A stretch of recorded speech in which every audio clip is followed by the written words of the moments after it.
हमारे Asian event news channel में आपका स्वागत है।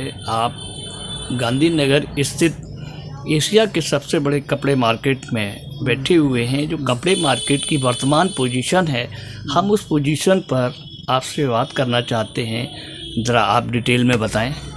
भाई साहब, कपड़े की पोजीशन तो दिन पे दिन बदतर होती जा रही है। पिछले साल आप ये समझिए 20 से 25% रेट इंक्रीज़ हो गए और उसके बाद कोरोना काल, सेकंड कोरोना काल का रहा, ठीक है, वो कम रहा या ज़्यादा रहा, लेकिन मार्केट पे इफ़ेक्ट उसका आया।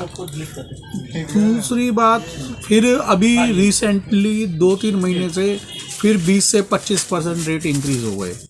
आप समझ के चलिए 1 से 1.5 साल के अंदर अंदर कपड़े के अंदर 50 से 60% रेट इंक्रीज़ हुए हैं। काम की जो पोजीशन है दिन पे दिन बदतर होती जा रही है। प्रोडक्शन जो एक फैक्ट्री 24 घंटे चलती थी, वीकली फैक्ट्री चलती थी, आज ये स्थिति है कि हफ्ते के अंदर 2 या 3 दिन ही फैक्ट्री चल रही है और उसमें भी एक शिफ्ट चल रही है 12 घंटे की। तो रेट का जो एक आर्टिफिशियल तेज़ी है मार्केट की, आर्टिफिशियल तेज़ी चल रही है। सट्टा व्यापार हो गया है, कारोबार की जगह सट्टा व्यापार कहोगे तो ज़्यादा अच्छा है।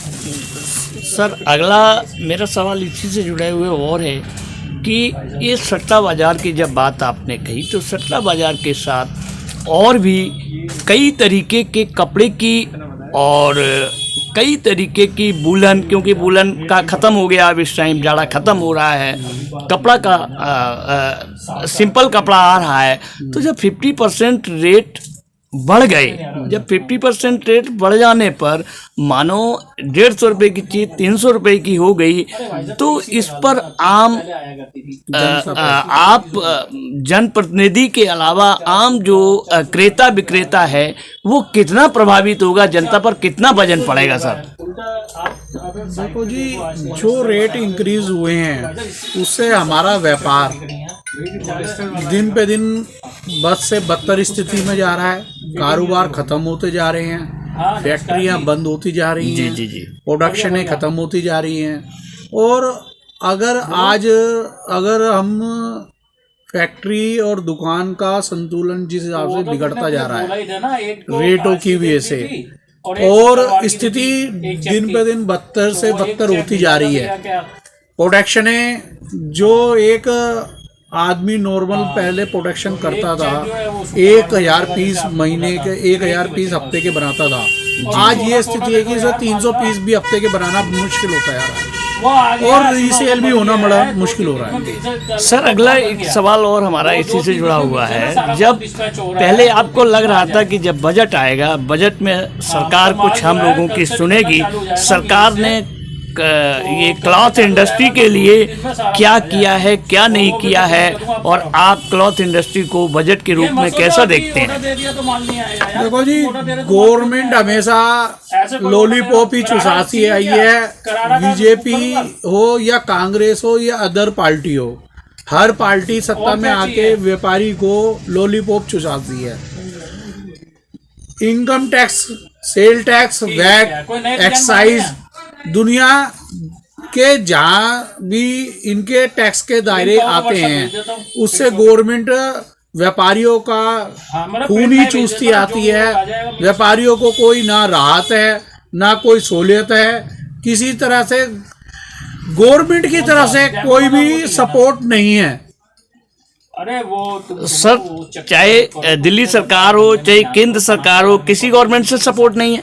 दिल्ली सरकार नाम की दिल्ली सरकार है।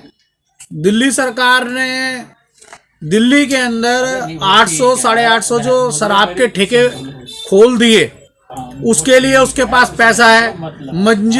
मस्जिदों के अंदर, मदरसों के अंदर मौलवियों को तनख्वाह देने के लिए पैसा है, ठीक है।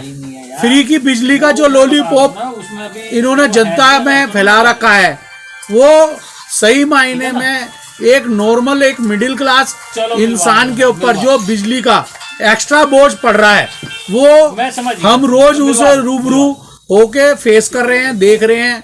जो पहले यूनिट हमारी 6 रुपये यूनिट, 5 रुपये यूनिट डोमेस्टिक की आती थी, आज बिल 8 रुपये 9 रुपये यूनिट के आ रहे हैं।